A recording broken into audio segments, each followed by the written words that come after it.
Just to be clear, I have no crystal ball.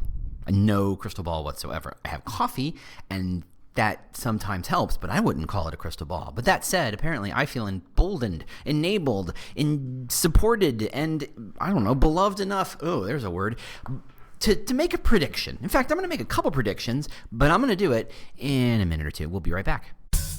Welcome to the Talent Cast, the podcast dedicated to helping you get smarter at recruiting and hiring. We're going to get into the nitty-gritty of employer brand and modern recruiting so that you, yes you, can hire better talent. Isn't that what we're all trying to do? I'm your host, James Ellis, and you can find me on Twitter at The War for Talent. That's at The War for Talent. Or on the Talent Cast website. Got a question? Got a topic? Got an idea? Tweet me. I'd love to hear from you. Ready to roll up your sleeves and think big? Great. Let's get to it.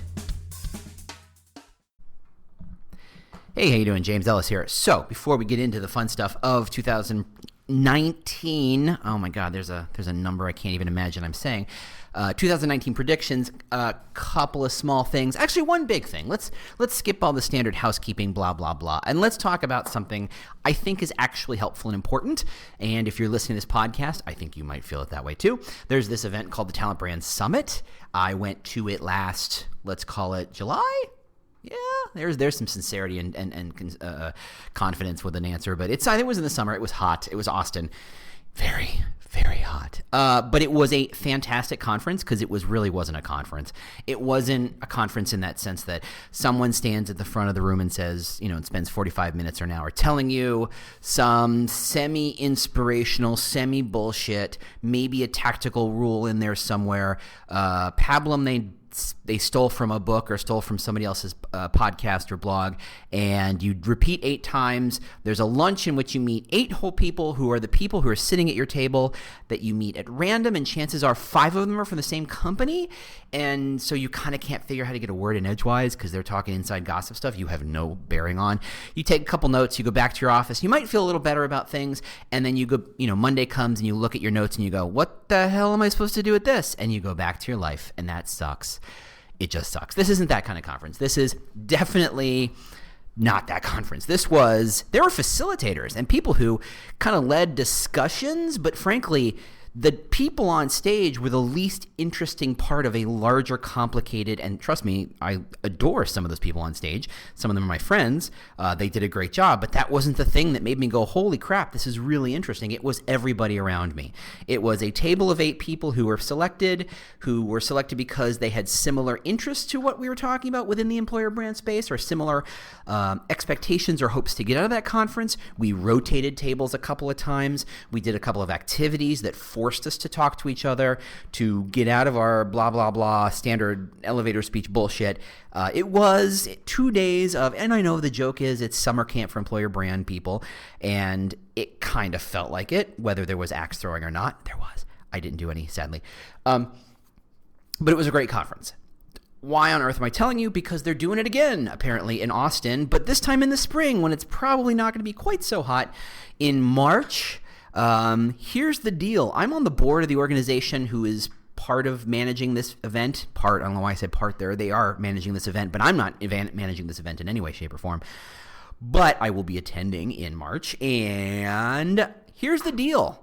I think you should go. If this is the kind of podcast where you're like, this is useful information, I want this stuff, then this is the kind of event you should go to. Okay, now here's my pitch. I want to give you $200 off the ticket price. Now, here's the nice part. It's in Austin in a resort. The ancillary costs are low. You don't have to pay for any food. It's just the hotel and the flight. If you find a way to share an Uber with someone out to the place, that's great. But otherwise, the rest of it's covered. It is an absolute dreaming of event. There's pools, there's cookouts, there's marshmallow. There were s'mores last time, literally s'mores. There's plenty of booze. There's plenty of food. I think I'm still full from the last time, or maybe that's just Thanksgiving. It's a great event. I want to give you $200 off. And if you ping me via Twitter, via email, via website, via I don't care how. Bring on the smoke signals. I don't care. If you ping me and ask me for the code that gets you $200 off the ticket price, I will give you a bonus. Yes, as if that's not bonus enough. I will make sure that when I see you, at the event, I will give you a Talent Cast sticker. These are coveted in that they're limited edition. No one else has them except for a handful of people. You will get one to put on your laptop, notebook, forehead. I don't care. Do what you got to do with it. On top of that, one last promo. It's as if I'm PBS and I'm desperate for a donation. I'm not. If you use my promo code and we get closer to March and we figure out how many people actually use this promo code, I will donate $20 per promo code to charity. My own personal cash, right? And not that I have a lot of it floating around, so this is a thing I wanted to do. I thought this would be a great way to kind of tie things together. Right now, my charity focus is paying for kids' school lunches, paying their debt down because that's crazy. Eat some damn food, kids. Go learn stuff. But I'll nail that down shortly. So there you go. If you want to attend this event, if you want $200 off, if you want a sticker, if you want to force me to pony up some cash, my own personal hard-earned cash, well, hard-earned may be a stretch, to charity, ping me. I will give you the code. There you go. So let's get into it. Let's talk about predictions because I just talked a lot about a great event, and the link and stuff is in the show notes, whatever.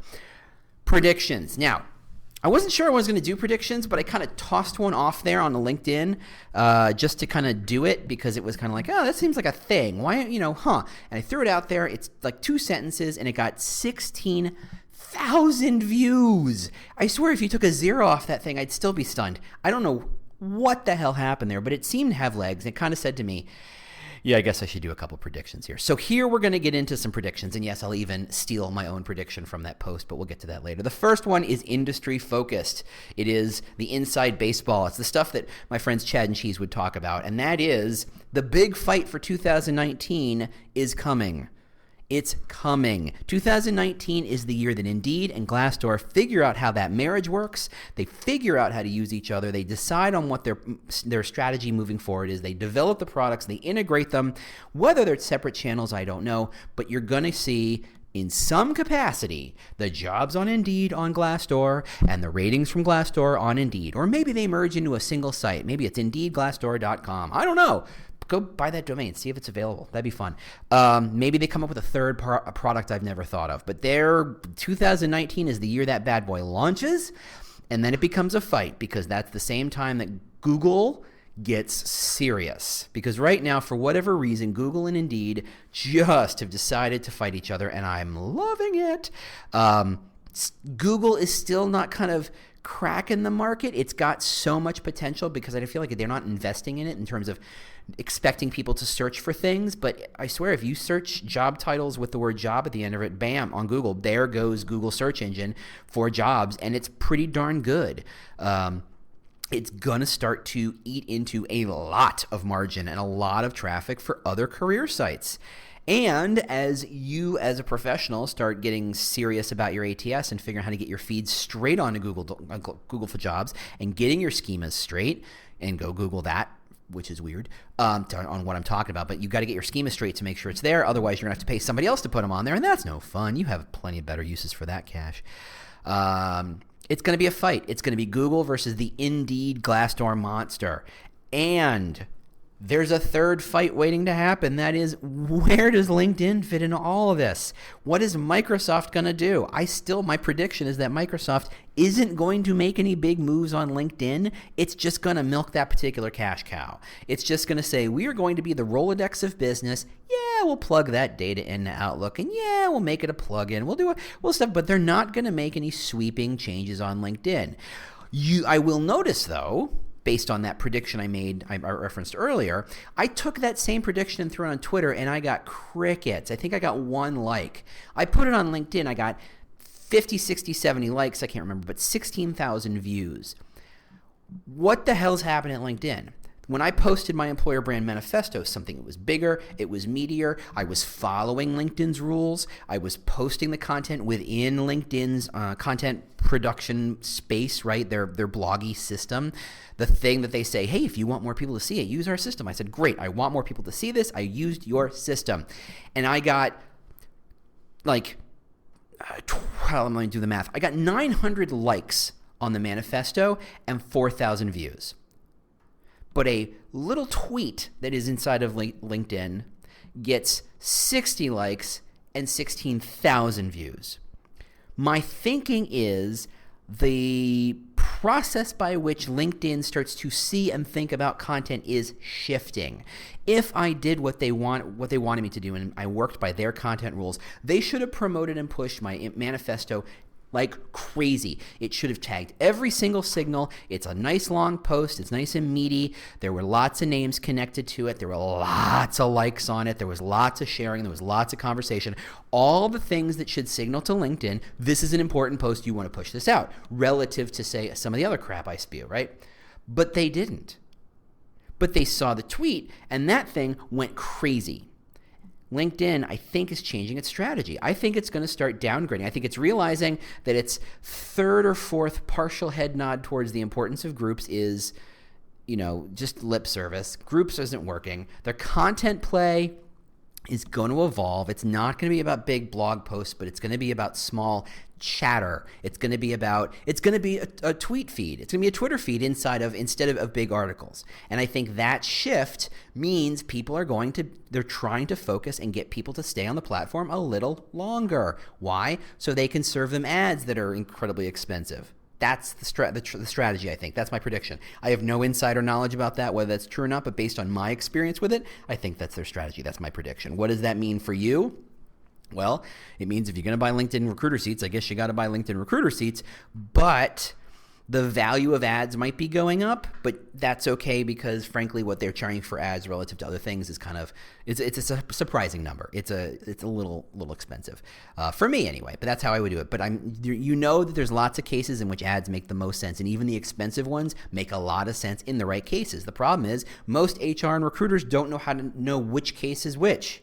And I think LinkedIn takes a little bit of advantage of that. But there you go. So there's my big predictions from an industry standpoint. The Glassdoor Indeed monster will fight Google, and LinkedIn will kind of keep it small and focus on bolstering its audience, its Rolodex audience within Microsoft, to just keep growing steadily and hope that fight doesn't connect with them. Everybody knows they have jobs. They're like the number 2 or number 3 job board, but frankly, you don't go there for the jobs. You go to other places for the jobs. Okay, that's my big industry prediction. What else? Let me take a look at my notes. I took some notes. Yeah, you know what? I'm going to make the most safe prediction in the world. Yeah, you're just going to see more AI and bots. There, I said it. You're just going to see more of them. It's just going to be so easy, and I've seen a couple of these. It's so easy to test the waters. I dropped a bot on a blog at my last job. Literally, it was a WordPress blog. All I had to do was drop a JavaScript tag into the template, into the header of something. It embedded a chat bot into the entire blog, and what it did is it read the blog. It read the entire website, and if you asked it a question, it would try and say, based on what's in this site, here's what I think you're asking for. And frankly, it did an okay job. It wasn't amazing, but what was amazing was how easy it was to install. If you have to change your entire life to make bots and AI work, you're not going to do it. But if it's easy as pie, if it's easy as fruitcake, you're going to take a shot. You're going to take a pilot, you're going to see what happens, and you're going to be impressed, and they're just simply going to migrate. It's going to happen. So be prepared. Be prepared when your boss says, what are we doing about AI and bots? Go do some investigation and find a couple that you like, or hey, maybe be proactive and throw a couple at them to say, hey, this might be interesting to test to see what the impact is. Whether it's scheduling, whether it's content searching, whether it's job searching. The bots that try and replace recruiters, that try and do everything soups to nuts, no, don't get there yet. Not yet. Some of them can do it, but they really do require a complete and utter sea change of your strategy, of your technology stack, of all this stuff. Take your time on those. If you're going to that's a strategy shift, not just a tool shift. So if you're going to change your strategy, that makes sense. But frankly, if you're just testing the tools, try one of these smaller ones to see the impact, because I think they're going to work. So far, so good? Fantastic. But if you can't get enough of this stuff, I have some news. You can bring the James Ellis experience to your event or company. Just go to jamesellis.us and learn about all the kinds of custom presentations I can build and deliver for you or your team. But if it's time to get some hands-on help with your employer branding, recruiting, and hiring, either from the ground up or some strategic support, I would love to help. Just reach out to Proactive Talent or proactivetalent.com. That's where I work, and we can help you hire better. Cool? Cool. All right, let's get back to it. Here's another safe prediction. Blockchain goes nowhere. Can we stop talking about blockchain now? Because I'm cool with it. Blockchain made no sense in HR. It was a solution in search of a problem that did not exist.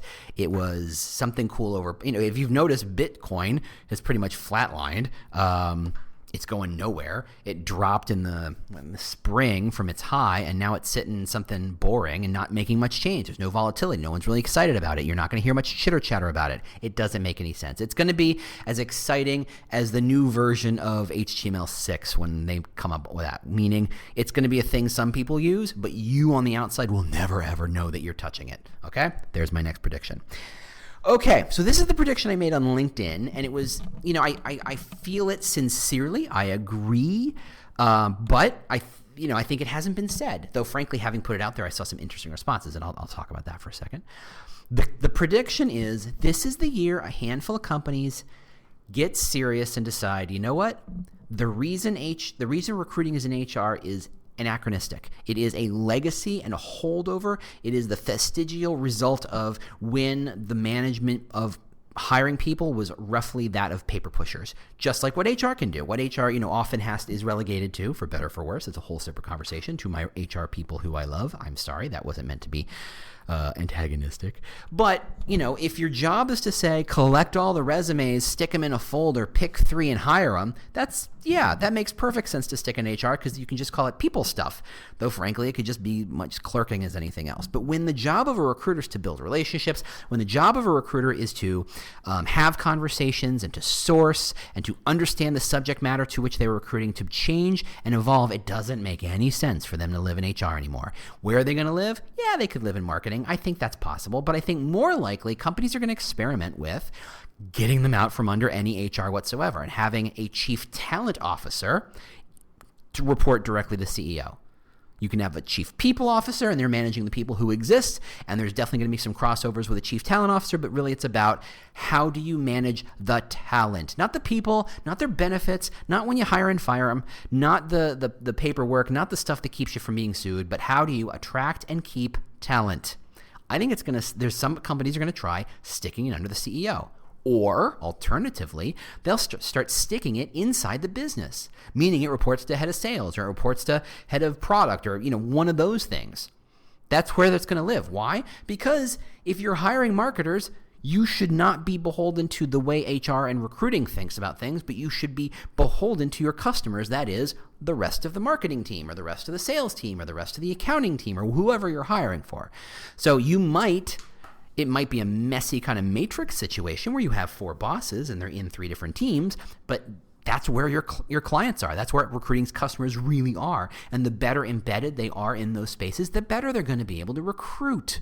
And I think a handful of companies are going to try this, and that experiment is going to drive so much of the conversation in 2020 and 2021.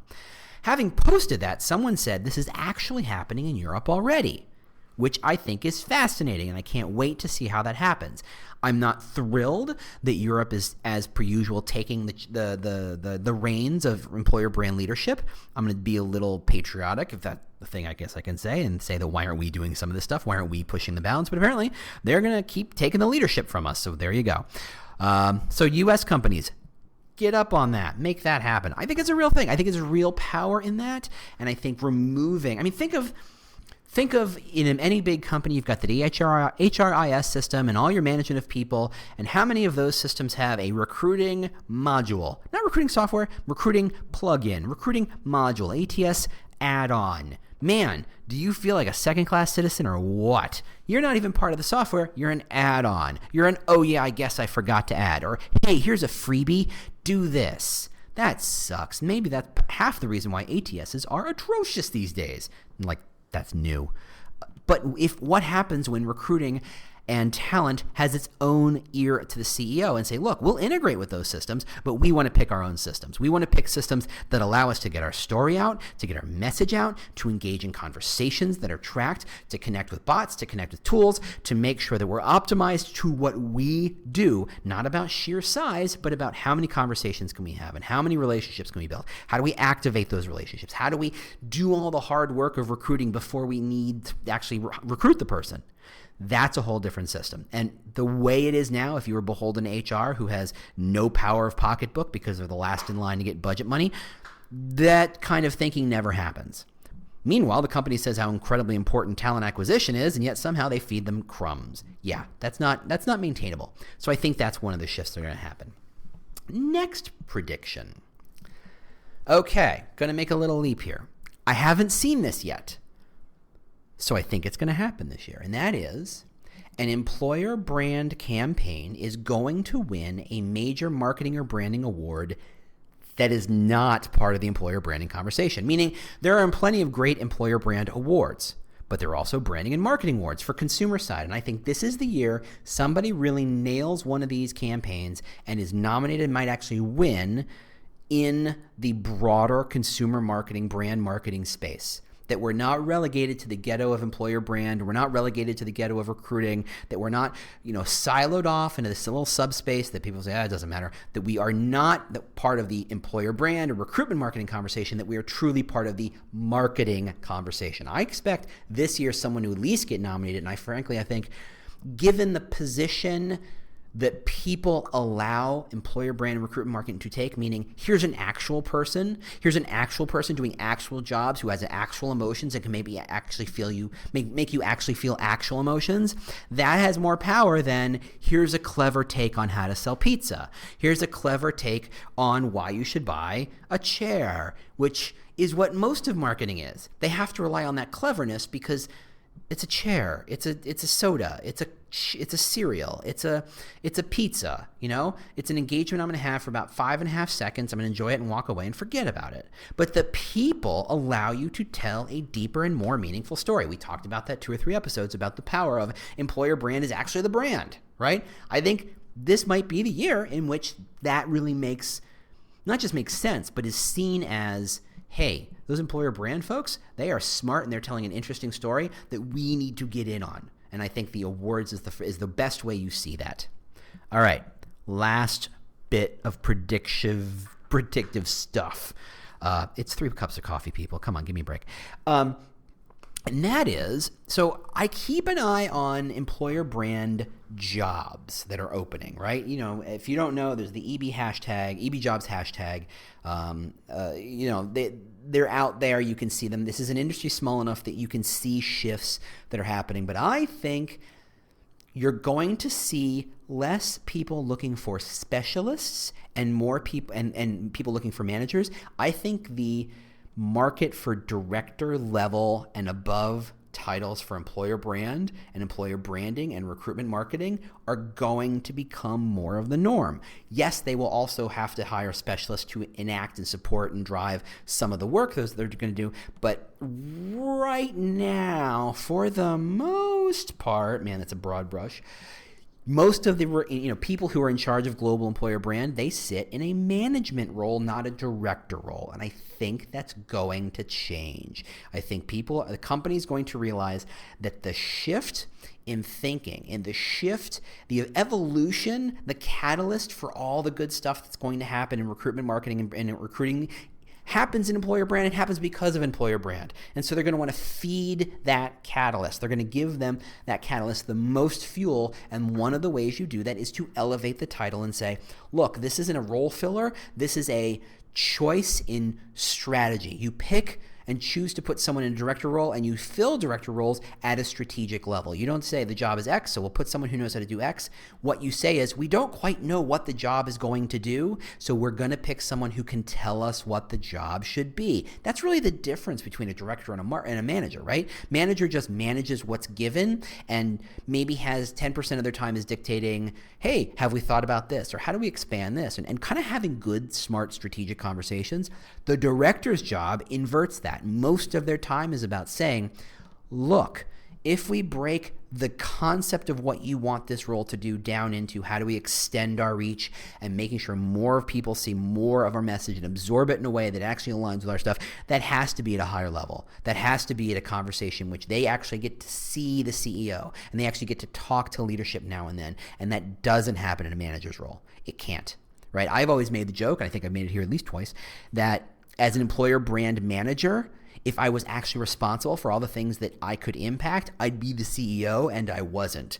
This is an extension of that thought process. That is to say, The title elevation is going to be real. You're simply going to see more people either being promoted into directorships or being hired at the directorships, because the business will start to realize what an outsized impact that role can have on the concept of talent, and they'll start to say, you're going to feel the squeeze, right? They're going to say, we keep begging for more hires, and recruiting is spinning its wheels and doing it as fast as they can, and we keep investing in more tools and more bodies, and it's not scaling at the level. It's not really kind of hitting that hockey stick approach. And if you're in business, you understand what I'm talking about. If you're recruiting, you should learn these terms.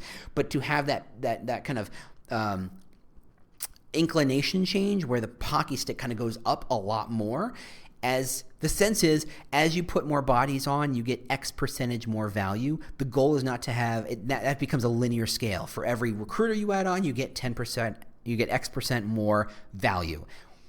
Employer brand and employer brand strategy changes that model where the X can be 2X and 3X and 4X for each person added. And what they're going to see is maybe it makes more sense to invest in a higher level employer brand person and not just throw recruiting bodies at the problem, so that the employer brand can make sure what they're doing makes recruiters more valuable.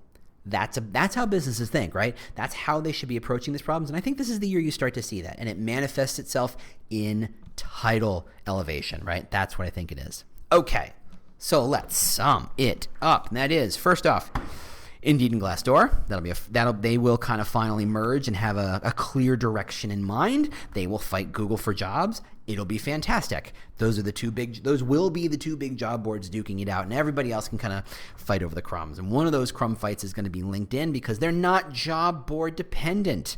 They just take your feed and do whatever. They have a different value model. So how do they live inside that model? Fantastic interest. Very interesting.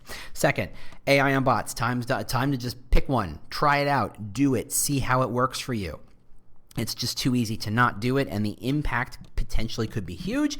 And at some point in the next year after that, you will want to think about changing your strategy to make AI and bots just a natural extension of what you do.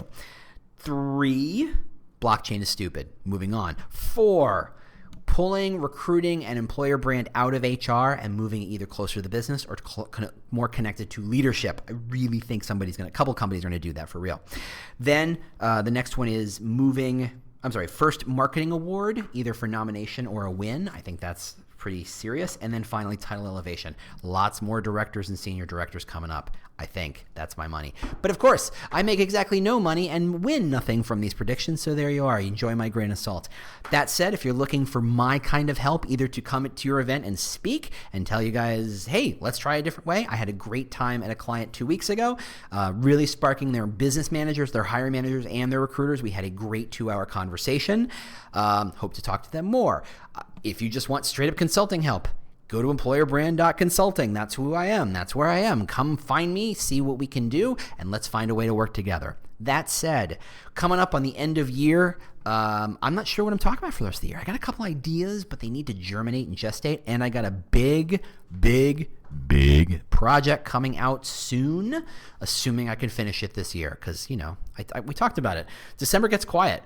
You got to do some cool stuff during December, just to make sure you're setting up 2019 for when you're busy to feed the machine. Well, I decided to feed it a big steak, apparently. And I only say that because it smells like brisket in here. Making dinner already. So I'll see you next week. Talk to me, ping me. Remember, if you want the $200 credit for $200 discount on Talent Brand Summit, find me. I will give it out. Otherwise, I'll talk to you next week. Thanks so much for listening. Gotta go. Bye. Well, the music means you've made it to the end of another episode of the Talent Cast. If this was useful to you, do not keep it a secret. Share it with your team. Share it with your boss. Share it with your networks. I don't know. Share it with your mom. If you have questions you'd like me to answer on a future show, or just, general ideas about how to make this thing better, just ping me on Twitter. I'm at The War for Talent, at The War for Talent. Thanks so much for listening, and we'll see you next week. Bye.